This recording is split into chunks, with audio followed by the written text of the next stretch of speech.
Tenin'Andriamanitra, teny fiainana. Atolotry Bruno Rabaruela miaraka amin'ny fikambanana hira sy filazantsara.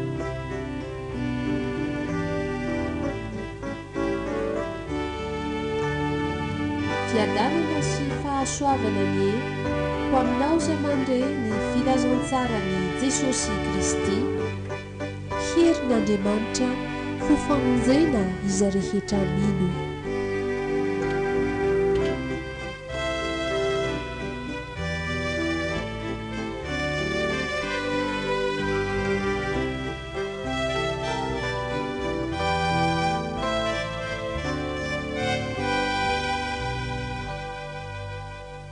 Vavaka isika teny mahagaga indrindra ny tenin'Andriamanitra, tsy tratry ny saina na ny heviny na ny fahefana na ny asany, fa entin'ny fanahy masina tokoa tahaka ny rivotra izany, tsy fantatra zay aveny na zay aleny, fa ianao ny mahafantatra dia ny teny avantanao amin'ny fona tsirairay avy. Misaotranao Jesosy eo tamin'ny afatra zay ampitondranao tamin'ny alalan'ny mpanomponao zay itenenanao aminay tokoa ny tenin'Andriamanitra velona, ary misaotranao zahay fa amin'ny alalan'ny teninao dia tsy mba lavitra aminay ianao, ary tsy sarotra diavina, fa hitan'izay tsy nitady akory azy araka ny teninao, satria ny teninao ny mialo lalana anay sahady, na ny atongavana eto, na ny hoavy ny fiainanay, ary indrindra amin'ity andro ity, dia amin'izay iaonana aminao Andriamanitra ka mpahinratinao ny masonay hahitanao. Mitenena araka ny fombanao Tompo, dia avaozy ny fonay, ny fisainanay, raha vao ny gadra, ny fahatorana rehetra indrindra noho ny fahazarana na amin'ny fianonana ny tenin'Andriamanitra, fa zay rehetra mandre ny feonao ary ny feonao marina, dia afaka izy amin'ny gadra sy ny fahatorany, ary afindranao tokoa izy amin'ny fahafatesan'ny fasana zay toerany ho amin'ny fahazavanaina mahagaga. Dia ny voninahitran'Andriamanitra dia mbola mitenena aminay ry Jesosy eo amin'ny alalan'ny teninao mba ny fanahy masinao, ary andre ny feonao zahay dia ho velona amin'ny anaran'i Jesosy Tompo. Amen. Fa indrindra mbola miarabantsika fonan'Andriamanitra, horaitsika ny tenin'Andriamanitra. Izany dia araka ny voasoratra ao amin'ny boky Salamo, Salamo 5:20 ny 7:10 ka hatramin'ny 4:20. Mivaky toy izao manao hoe amin'ny anaran'i Jesosy Tompo, asiosoa ao mpanomponao mba ho velona, ka hitandrina ny teninao. Ampahirato ny masoko mba hitako zava mahagaga ao amin'ny lalanao. Vahiny ety an-tany aho, aza fenonao any didinao, torotoro ny fanahiko noho ny fandriny ny fitsipikao mandraka riva. Voateninao mafy ny priare dia ny olom-boozina izay mani miala amin'ny didinao. Esory amiko ny fahafambaraka sy ny fanamavona, fa efa nitandrina ny teny vavolombelonao aho. Na dia ny mpanapaka aza dia mipetraka ka iokony aho, izaho mpanomponao ny saintsaina ny didinao.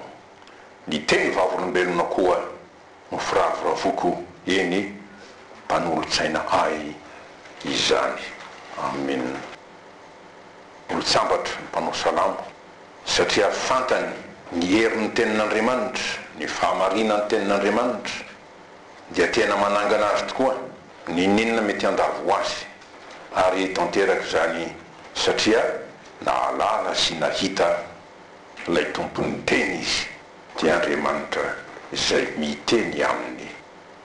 Ny lohateny lehibe izay mbanjintsika nandritra ty herinandro hoe Andriamanitra dia miseho amin'ny alalan'ny finoana, dia ny finoana ny tenin'Andriamanitra. Fa amin'ny finoana no ahalalana an'Andriamanitra, ary amin'ny alalan'ny finoana irery ihany. Koa dia izay mino no mahita na afaka mahita an'Andriamanitra.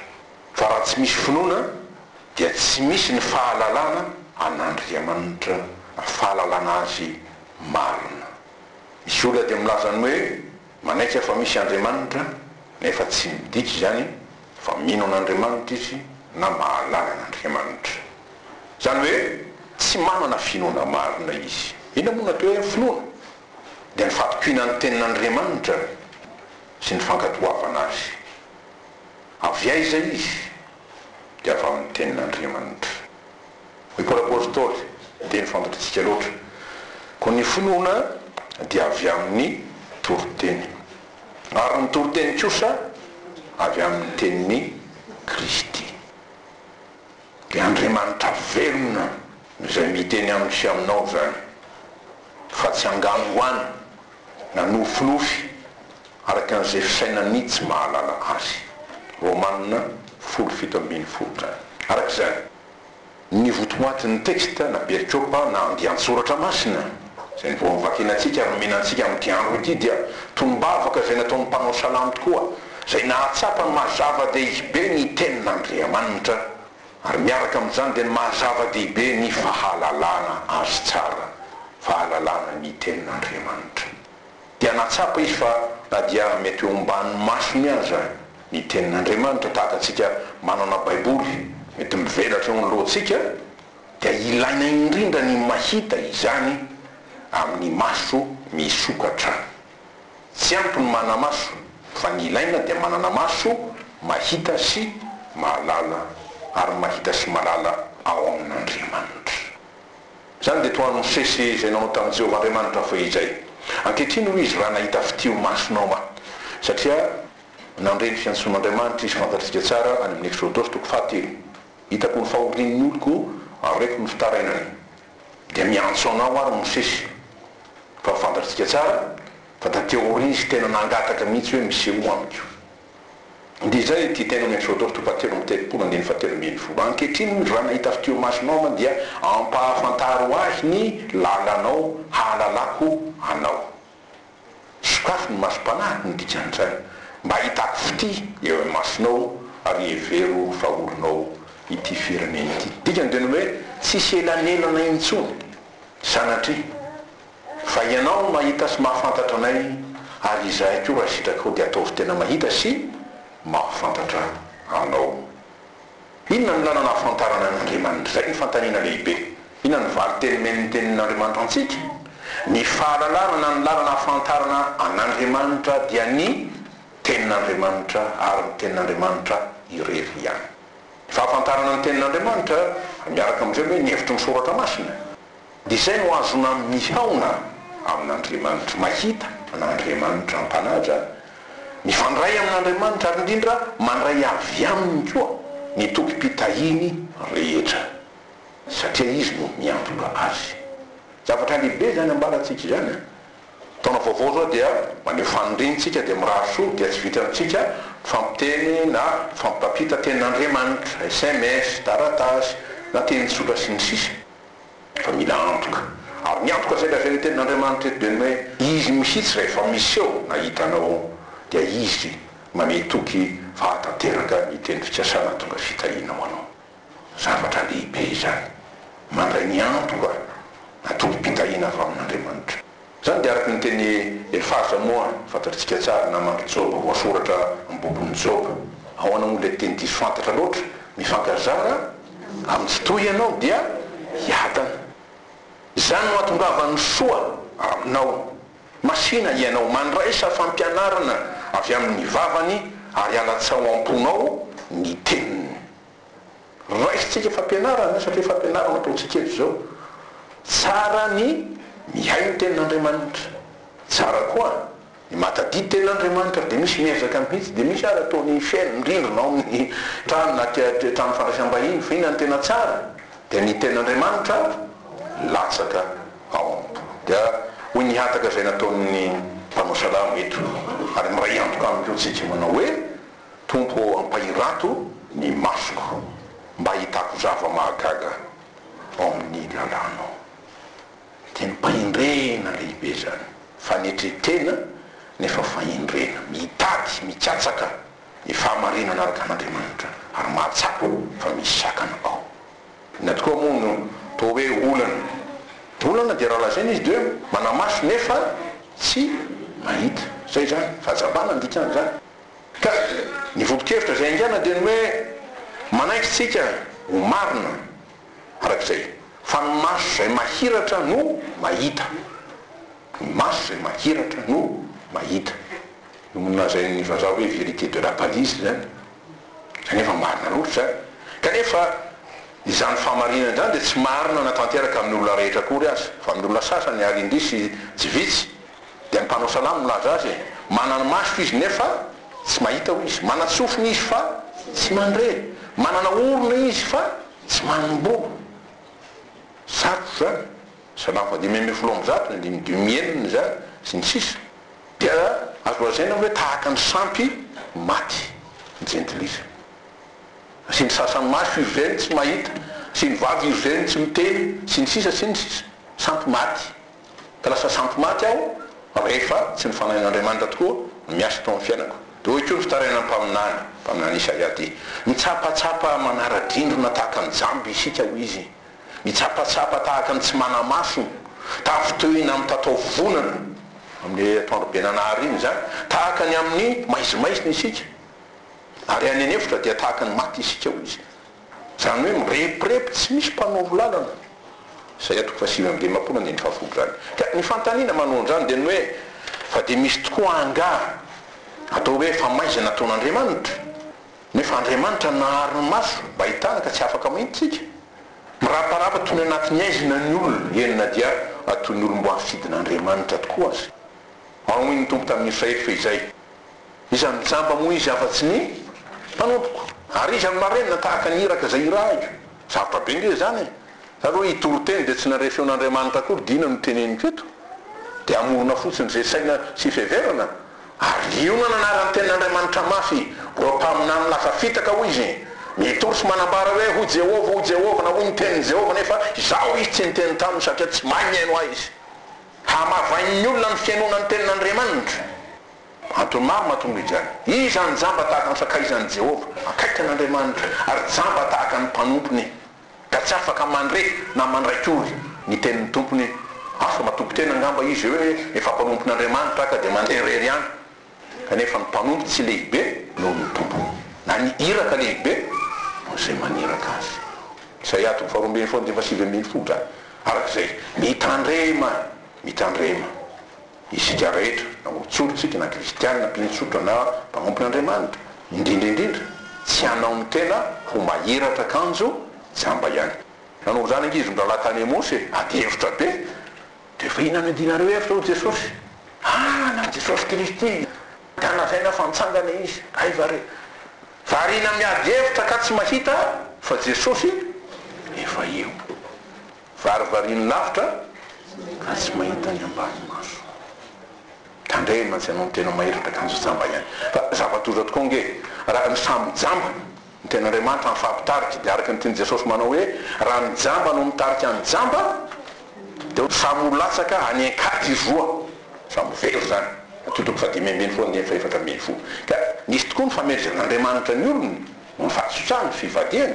Izany mampitandremana nataony tany tamin'ny Israely fa izay, raha tsy mihaino feon'ny Jehovah-Andriamanitra kosa ianao izy ka tsy mitandrina miaraka ny didiny rehetra sy ny lalàna, zany hoe raha maivana aminao zany hoe tenin'Andriamanitra zany, zay andidiko anao anio dia ho tonga aminao sy atratranao fitahina ave fanozonana mihitsy ho izy. Deutéronome 20:24 loatra zany. Iny zany fanozonana rehetra zao dia zoitsika manokana ny hoe hamelon'ny Jehova anao koa ny fahadalàna sy ny fahajambana ary ny fahaberezan-kevitra. Satria tsy nentina hiratra ianao mijery ny voninahitr'Andriamanitra sy anaiky ny fahamarinany, dia indro za mampanatitra anao ny fahajambana. Sarotra izany. Dia hitsapatsapa ianao na dia ao amin'ny tatao vonana aza tahaka ny fitsapatsapany jamba ao amin'ny Aizipito, ka tsy ho tonga amin'izay alehanao, ary dia ampahorin'ny sasany sy babony mandrakarivo ianao fa tsy hisy amonjy satria nanao tsinitsinina ny tenin'Andriamanitra ary nivadika tamin'Andriamanitra. Rehefa zany iny moa ny mahajamba, na mety mahajamba ny masotsika tsy ahita. Pavaritsika zay amatsika teraka mpanota, dia ota mahoana moa na endrika tohina no sehony zany, dia eo ny fiodinana amin'Andriamanitra. Takantaon'ny Israely sy ny fandavana azy, dia anaovana ny teny nytony tsy misy mihitsy.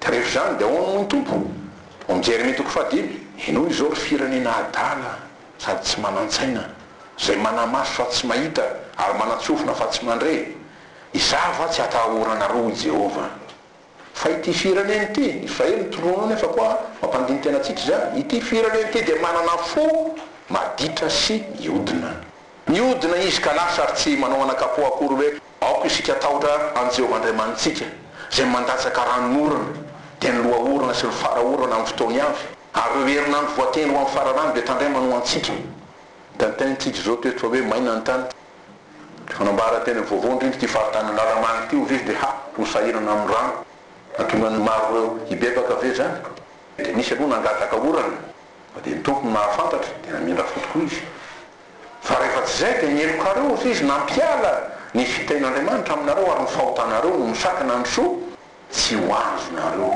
mitovy any amin'ny Isaia io hoe nielokareo ny hevitra mampisaraka aminareo ary mampiafina ny tavako tsy hitanareo Jehova Andriamanitra dia faraika amin'ny roapolo sy dimy amby roapolo amin'ny Jeremia toko fahadimy zany sakana tsy ahalalana an'Andriamanitra mahazambany masontsika ny fahotana eo koa ny fanamarinantena mihevitra na manao ny tena ho mahiratra sy mahalala dia nananaran'i Jesosy hoe Jiosy fehizay aonao izy aza manao ny tena nareo mahiratra nareo raha jamba ianareo zany hoe raha manaitsy nareo fa jamba zany tsy mahalala korina amin'Andriamanitra dia ho tsy nanakeliko nareo nefa ahoana hoinareo ankehitriny izy mahiratra zahay dia tsy afaka ny heloko areo mijaona toko fasivandiny faraika amby efapolo tovy am'le hoe andevo nareo tsy andevo zany zahay taranaka Abraham nefa ijao andevozy ny ota tsy mahalala an'Andriamanitra tonga teo amin'ny azy namono azy ary natao rehefa zany da hoiny Jesosy eto mideranao ao raiko izy tompony lanitra sy ny tany fa nafeninao tamin'ny indro sy ny manatsaindry zany zavatra zany amin'ny fanjakan'Andriamanitra io ka nasehonao nanahariarinao tamin'ny zaza madinika endro raiko fa izany no sitraponao ray mahatonga ny teny hoe Andriamanitra ny amin'ny avy manerinerina nefa akaikin'izay torotoro fosy manetry tena izy satria dia masina indrindra izy dia Andriamanitra ny fanetretena rehetra koa dia miaraka amin'izany dia amin'ny fizirizirin'ny sasany amin'ny fahotana dia nanarany tenin'Andriamanitra azy tokoa ahoana hoy ny tompo mandehana tamin'ny mpaminany zany lazao amin'ity fireneny ity izay ihany tombony eto lazao amin'ity fireneny ity hoe mandrenesa mandrakariva ihany nareo nefa aza mahalala mijere mandrakariva ihany nareo nefa aza mahafantatra ataovy adala ny fony ity fireneny ity ary ataovy lalidalovana ny sofiny ataovy mitsipo ny masony fandrao hitan'ny masony sy andre ny sofiny ary alala ny fony dia hibebaka izy ka ho sitrana zay atoko faheny io andiny fasivy safolo manaraka an'le hoe izany raha io dia hoe mitiao io raha ho aho ka ny fantaniny raha zany teny zany no retsika Andriamanitra tokoa ve no tsy tia ny olona hibebaka ka dia izy lasa manamafy ny fon'ny olona mahatonto ny sofiny manatsambany masony tsy alala Andriamanitra ve no tsy tia ny olona hibebaka sanatriza fa satria miziriziry ao anatin'ny tsy finoana sy ny fandavana an'Andriamanitra ary fanaovana tsinitsinina ny teniny izy ny tenin'Andriamanitra dia masina ka tsy mihina ny amboa hoy Jesosy Matteo 7:7 dia marin'Andriamanitra ny amafipony olona sy ny fanamarina ny tenany dia ny olona zay madiboka tsy mety miala amin'ny lala-pahatsondrany hoe tsy mety miaiky zay dia filazatsika hoe tsy mety mibebaka dikan'izany dia zao rehefa tsy mety hanary ny tenin'Andriamanitra ny olona dia ampanaterin'Andriamanitra aminy ny fihevitry ny fony zany hoe izy mihitsy mamela farafakeliny tsy tenenina ny hoe mampirisika azy dia amin'izay tiany inono dia hoy soratra masina satria tsy nandray ny fitiavana ny fahamarinana zay aminjena azy izy tenin'Andriamanitra io koa izany no ampanateran'Andriamanitra fiasa ny fahatsokevitra amin'ny hinony ny langa mba hoelonina avokoa zay rehetra tsy niny ny marina fa nankasitraka ny tsy marina Tesaloniana 2:2 fa folo tapany 2 ka hatramin'ny 2:10 ary zany zavatra hita amin'ny andro ankehitriny mampisainitsaina mampandinika reny resaresaka maro samihafa tao resapona tsy misy fototra io renany langa fitaka zany dia reny mahafafy ny sasany dia le langa iny lasa ataon'ny sasany ho marina zany hoe inony ho fahamarinana misy ny fihevitry ny fo ary eno anamarin'Andriamanitra azy nankasitraka amin'ny tsy marina izy dia mananto zany indrindra ny afatra farany zay nataon'i Jesosy mialoha niverenany amin'ny Apokalipsy 2:20 zany aona volaza amin'ny 9:1 izay manao ny tsy marina moka mbola hanao ny tsy marina ihany izy zay maloto moka mbola hialoto ihany izy zay ny tiano izy ary zay marina kosa oka mbola hanao ny marina ihany izy ary zay masina oka mbola iamasina ihany izy nkasitraka azy Andriamanitra ary ahita azy izy. Arak'izay misy hoe afaka manao tandroa? Tsy misy, satria tsy misy raisana ny marina sy ny tsy marina, ny masina sy ny fahalitoana sy ny sisa sy ny sisa. Zany dia tonga azo hoe zay tsy te ahita koa dia oka mbola tsy ahita zany ho jamba. Zay tsy te andre dia oka mbola harenina ihany izy mba tsy ho afaka mandreka. Fa ho avy ny andro zay itiavan'ny olona ahita fa tsy ho afaka izy. Zany no zavatra tsy tiaritra amin'ny andro ankehitriny. Raha ianao manambara teny madio mazava fampianarana tsy misy tsileo ny tenin'ny Paoly, dia ahoana ny tenin'ny voalaza amin'ny Efesianina any. Izany amin'ny Timoty antero nangitsingitsina ho izy ny sofiny amin'ny teny fahamarinana tsy zakany io. Dia aleo mitady fampianarana sy mpampianatra ho izy zay manao sotokany filany. Dia io zay ny tenin'Andriamanitra zany. Dia tsy fantatra tsony aiza ny tena marina amin'izy ity fa dia zay tsy tsaratsara voko sy tsaratsara lavatra nga dia zay ny mahafidoka. Reka sy ny filany amin'izao tontolo izao ny tenin'Andriamanitra dia mandalo any ary foana. Fa zay manao ny sitrapon'Andriamanitra zany hoe mandray ny tenin'Andriamanitra ary miazon'izany izy no aharitra mandrak'izay.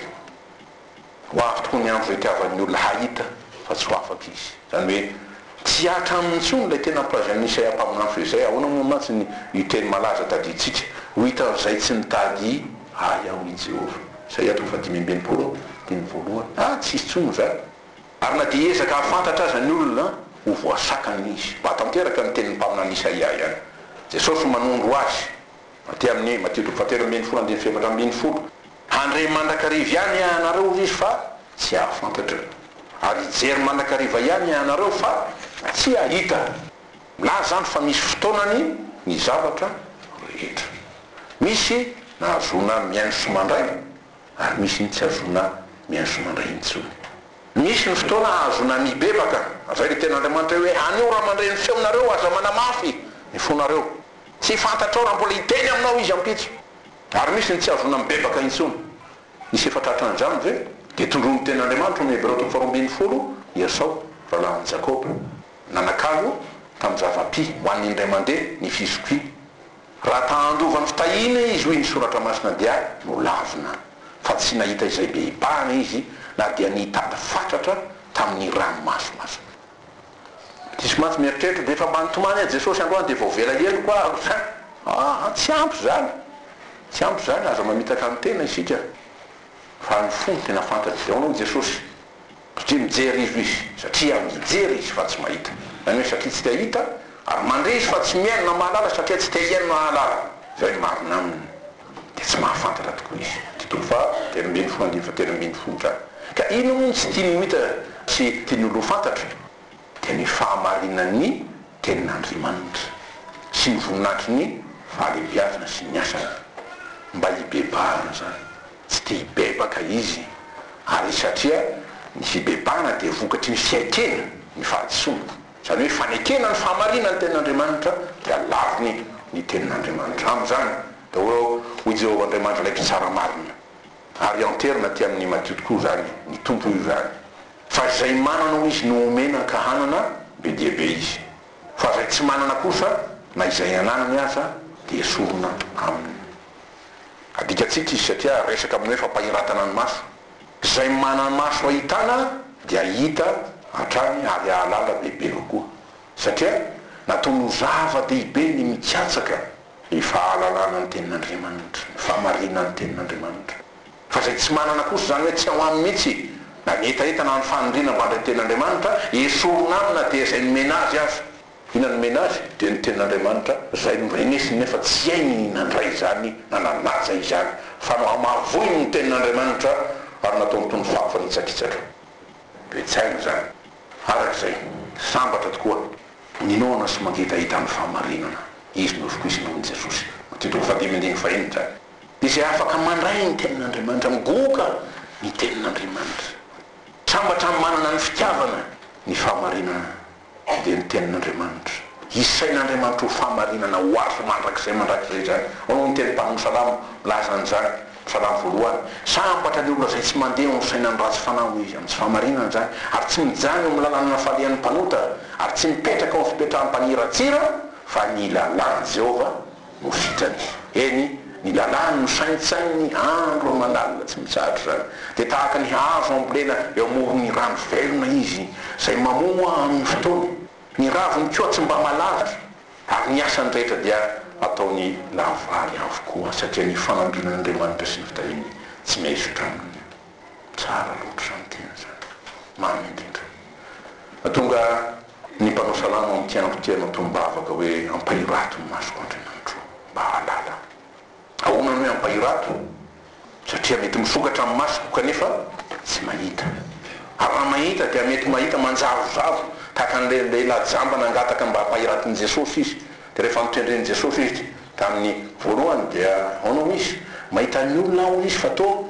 hazo ny fijeriko azy sangy mamindra matodiko fahavalo andiny fa efatra amin'ny roapolo mahalalalala ny soratra masina tsy zay mihitsika mahalala ny tenin'Andriamanitra entiko zany azo antoko zany ary amin'ny teniny zany izy dia satria izy no mampianatra ary miantoka fa hainy ny zanak'Andriamanitra rehetra no mahalala ny tenin'Andriamanitra sy mahafantatra ny sitrapony mba hirato ny masoko mba hitako zava-magaga ao amin'ny lalànao ahita ny voninahitran'Andriamanitra ahita ny asan'Andriamanitra ahita ny fahalalany fahendren'Andriamanitra ahita ny fahatanterahany sitrapon'Andriamanitra ina moa natao hoe zava-magaga dia zay zavatra tsy fantatro hatr'izay toy hoe zavatra tsy nisy fa avao arina no angatahako mba harian'Andriamanitra dia hoe maso vaovao zay mahiratra ahitako azy maso voadio zany zava-mahagaga zay tena tadiavina amin'ny tenin'Andriamanitra dia ny famorambony hamelangeliko rehetra ny faharatony manaiky hanadio ahy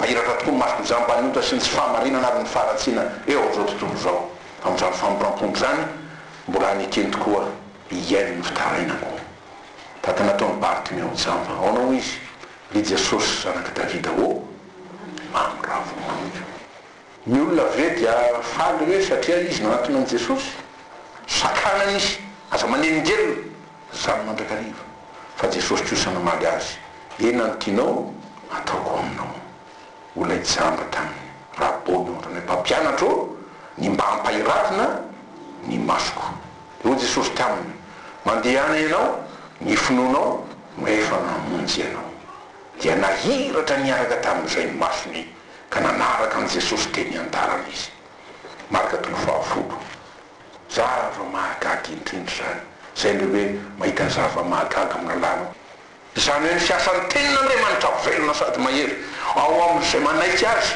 mino azy matoky azy fa eny avokoa tsy misy tsy ho to ny tenin'Andriamanitra rehefa manaiky an' Jesosy ho tompoko ao izy ny tompony finoana sy mpanefa azy Hebreo to faharoa folo andininy faharoa ary satria ny faranana ny hevitry ny tenin'Andriamanitra sy ny fahazona ny hevitry ny hafatra zay entiny no zava-dehibe dia ahoana moa ny tohiny ny fitalaon'ny mpanao salama eto fa iny ity antany ao izy mindiny fasivy folo aza fenahy ny didinao le hoe vahiny zany hoe tsy mahalala ny lalan-kalemy fa ianao mahalala ny lalan-kaleko fa tsy any olombelona no alavrany idiny fa mila pitarika izy ary pitarika mahay marina ary tsy mba mamitaka fa matoky dia atao voafantatry miary azy zay ny amin'ny didinao ny hevitry ny teninao tahaka ny amin'ny mitatao vovonana torotoro ny fanahiky no ny faniriny ny fitsipika ao mandrakariva rehefa hoe banga le tenin'Andriamanitra dia sahira-tsaina fa rehefa eo ny tenin'Andriamanitra tokoa dia mazava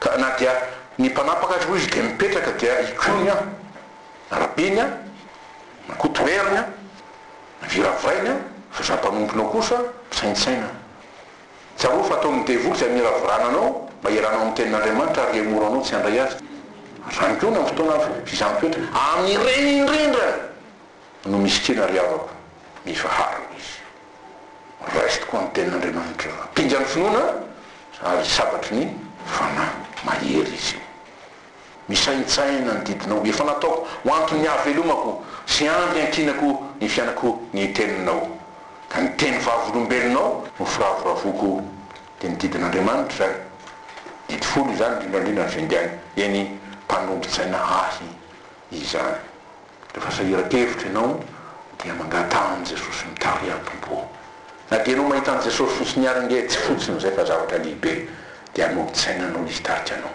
ka milaza zao fa hoe tsy misaraka amiko ny teninao Andriamanitra na andro na alina fa fisainsainako mandrakariva izy ary sakafom-panamoay mandrakariva. Dia toy ny tenena ny mpanao salamo tokoa hoe fanelon'ny tongotro sy fanazavana ny lalako ny teninao, ary tsy mba misy aizina ao amin'ny ka ninona fotoana maizina mety anjarovanao rehefa ny tenin'Andriamanitra no raisinao mijiro dia mazava tahaka ny amin'ny tatao volana mandrakariva zany. Zay mandeha ao amin'ny maizina dia hopotraka izy tafitoina, fa zay mandray ny tenin'Andriamanitra kosa dia mahazo ny fahazavanaina izy Jesosy ny teniny ao aminy fahazavana mba tongavako amin'Andriamanitra zany, iaraha-dia amin'Andriamanitra zany, azoko antoko indrindrandrindra fa miahy ahy izy dia araky ny tenin' Jesosy resika teo aonao izy raha miray amiko ianareo ka mitoetra ao anatinareo ny teniko dia angatao zay tianareo na inona fa ho tonga aminareo izany. Zao na toko fadimy folo andininy fafito zany araka zany mino ny teny mba hahita n'Andriamanitra ino sy ny asany, fa mino no mahita, ho ny atao dia ny mandeha amin'ny finoana mba hahita, fa tsy hoe mitady ny ahita mba ino na hoe zay vao mino, fa finoana no andehanantsika fa tsy fahitana. Korintana faharoa toko fadimy andiny fafito zany. Ary dia amin'ny fo no inona araky ny Romanina toko fafolo andiny fafolo fa tsy amin'ny fahitana. Ohatra tsotra moa nraisitsika ilay cosmonaute atao hoe Gagarine nandeha tamin'ny Sputnik niakatra teny ambony teny izy, la sovietika izy. Ka rehefa tafakatra teny amin'ny abakaboka ambony izy, tonga teny izy dia onao ny teniny mijery aozy izy fa tsy mahita n'Andriamanitra ty ao izy. Rehefa mifaly abiasa ny asan'ny Andriamanitra dia efa mataony manoloana azy. Reo atao amin'ny teny bakeo galaxie planeta maro samihafa iza namorona andreo raha tsy teo Andriamanitra.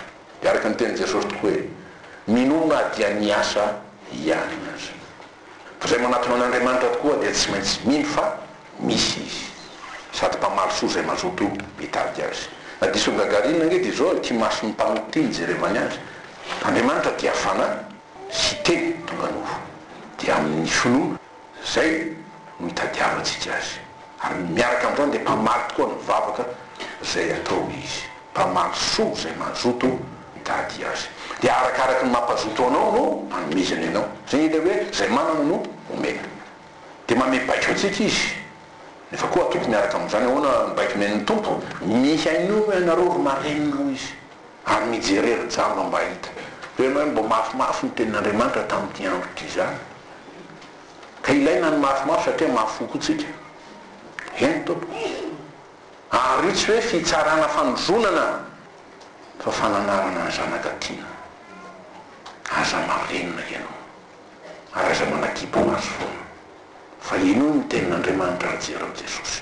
Zay atoko fa 20 andiny fahavalambin'ny folo zany. Dia hoy Jesosy tokoa mahirata ianao zay jamba tahaka napahirata an'ireo sanizy miralahy fitany mosy mbaisy ny tompo ny mofo dia misaotra izy dia ahoana ny volaza ao nahiratra ny masony izy zao dia nahita an' Jesosy izy zay bitaka hifarika any zao tsy teo tsony ny tompo. Nisy zalatany misokoloa dia Jesosy manao fangalam-piero izy tsy zany ny heviny, mba tsy horena ny finoko amin'ny fahitana fa amin'ny tenin'Andriamanitra, amin'ny finoana ny tenin'Andriamanitra, zay ny heviny zay. Raty ianao zay jamba tovy amin'ny hoe misy foazy ianao zay matory dia mitsangana amin'ny maty dia hitanao ny fahazavan'i Kristy mivoava amin'ny fahasanareo ny tenin'Andriamanitra tahaka ny tenen'i Jesosy tamin'ny Lazarosy izay. Dia raiso fanomezan'Andriamanitra mpahiratra amin'ny masonao, ody maso izy ahosotra amin'ny masonao mba hiratanao. Inona no ody maso men'i Jesosy asy ianao amin'ny tiandro ty? Voalohany dia ny famelan'ny teniko amin'ny rahany zany, ny rahany Jesosy manadio amintsika ho afaka amin'ny tsy fahamarinana rehetra. Ary miaraka amin'izany dia niositry ny fanahy masina mba handraisako azy tompo satria ny fanahy manambara an' Jesosy. Io teny zay menanao hoe anaka matoky voavela ny elokao dia ao ny rahan'i Jesosy manadio anao araha ny fanekeny fanavotana mandrakizay. Ary miaraka amin'izay dia ny fon'Andriamanitra zay omeny ianao dia manginy ianao, mahiratra ianao, ka hijamba ary mijambaina zavatra maro hatramin'izay. Andraisanao tokoa miaraka amin'izany ny fahamasinan'Andriamanitra na ny fahamasinana avy amin'Andriamanitra dia nitoetra n'Andriamanitra io zay azonao miaona n'Andriamanitra velona sy marina, fa tsy manam-pahamasinana zay hitan'ny tompo izy ny ten'andriamanitra fa no fahasoavana zany rehefa diovina ianao dia masiny maso tokoa dia afaka hiteny tahaka ny tomaso izay androavika teo anatrehany Jesosy aonao izy tompoko sy andriamanitro jaona toko faharoapolo andiny fahavalon-roapolo raha azo natao ngamba dia nibedainy teo ny tongotry Jesosy voombo zay ny voalaza zao tary aloha izy mivoadivady mihitsy kely hoe za raha tsy hita amin'ny maso dia ataoko amin'ny lany voniny miolatra sy ny sisa ny tanako tsy ino satria nahita ianao dia mino sambatra zay tsy mahita kanefa mino ka ny zava-dehibe araka zany dia mino mba hisy ny fiaomana amin'ny Andriamanitra dia azona miteny tahaka ny Maria Magdalena rehefa avy nijery ny fasana izy anisan'i Jesosy vatsy isany mitany toe fankody aonao izy akao mpianatra efa nahita ny tompo ao izy janona roapolo varamifotrany ka tsy zana ianao no mahay mitady an' Jesosy indrindra hoe ahitady zany fa ny marina dia izy no efa nitady azy any satria tiany ka tsy tiany ho vely tsy tiany ho faty dia nahita zay manaiky ho hitany tokoa izy dia natao no nitsorony reny dia natao nahita azy izy aloha fa tsy misy olona tokoa mahay manatona ny Jesosy fa tsy taon'ny ray izy zay naniraka asan'Andriamanitra zany asan'ny fanahy masiny zany ary zany tsy mbola asana amin'ity andro ity mba tanteraka ny filazan'ny tsaran'Andriamanitra zay nanambarany Jesosy ny antony nandrana azy aonao izy ao amin'ny filazan'ny tsara andiko toko faefatra tonga tao Nazareta zay nahampy azy izy ary araka ny fanaony dia niditra tao amin'ny sinagoga tamin'ny andro sabaty izy dia nitsangana maki teny dia natolotra azy ny boky Isaia mpaminany ary no nameratra ny boky izy dia nahita ny teny voasoratra manao hoe ny fanahin'i Jehova matoaniko satria nanositra hitory-teny so mahafaly amin'ny malahelo izy naniraka hitory fandefasana amin'ny mpifatotra izy sy fampahiratana ny jamba hanafaka zay nampahoriana hitory ny tao ankasitrahan'i Jehova ary rehefa naorony ny boky io izy ka naveriny tamin'ny mpanorara dia nipetraka Jesosy ary nandinika azy ny masony zay rehetra tao amin'ny sinagoga ary Jesosy niteny taminy hoe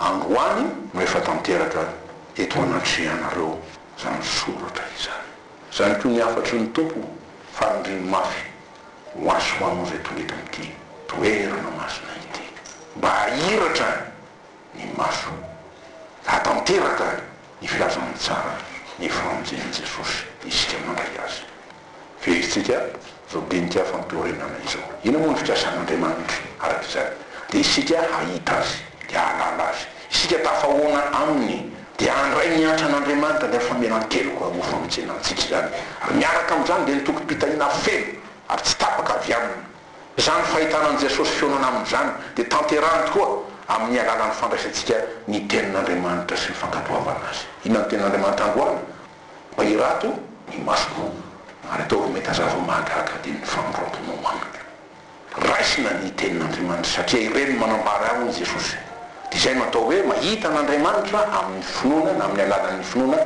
ny teniny fa raha tsy amin'ny finoana ny Hebreo toko faharoa ambin'ny folo dia tsy misy azo atao azo masitraka aminy ka azo fitraka avy amin'i Jesosy ianao na aminy ianao manatona azo raiso ny teniny manaiky izy atonina mazava tsara ny teniny aviaka ianao zay mangetahita avia ianao zay miasa fatratra ino mampangetahita anao sambatra ianao raha mangetahita ny fahamarinana ho famonjena ho anao zany manaiky atonina Jesosy manaiky afantarina izy ka ny tenin'Andriamanitra tokoa ny fototry iorainan'ny finoana ary azay hoe fitaovana zay iasan'ny finoana mba hatanteraka zany ny teny tonga anofy eo amin'ny fiainantsika io famonjena dia zany mamporisiany Jesosy ny mpianana honao izy raha tia ianareo dia mitandrina mididiko na miteniko fa amin'ny finoana no alalana an'Andriamanitra dia amin'ny finoana no ifandraisana aminy amin'ny finoana no ahitana azy ahitana ny asany ahitana ny vonany ary amin'ny finoana indrindra no hitiavana azy dia hoy Jesosy azaiky aminareo marina dia marina tokoa zay mino ahy ny asa ataoko matoniko ho avy hiasa io amintsika ireo mpanompon'Andriamanitra hitondra ny vaovao mahafaly lehibe amin'ity andro ity ho aso ho anao zay jamba manamaso tokoa nefa tsy mahita manike mba ho sotran'Andriamanitra amin'izany aretina ratsy indrindra izany dia tsy pepepe ianao na iraparapo anatin'ny aizina tepotepy tahotra hay ampiainana maro samihafa zay mety mianjady fa toky nomeny ny ten'andriamanitra anao minoa dia ahita azy ianao aza ho isan'izay tsy mino fa mino fa sambatra tokoa zay tsy mita nefa mino ary dia hoy ny tenin'ny tompo ny okomanao izy dia ho velon'ny fonony mino na ny fononao no ahavonjy anao amin'ny anaran'i Jesosy ho voninahitra Andriamanitra ravaka tompononainao ary mpanefa azy tokoa toky lehibe antoko izany zay tsy manam-paharoa ary tsy ahiatakalo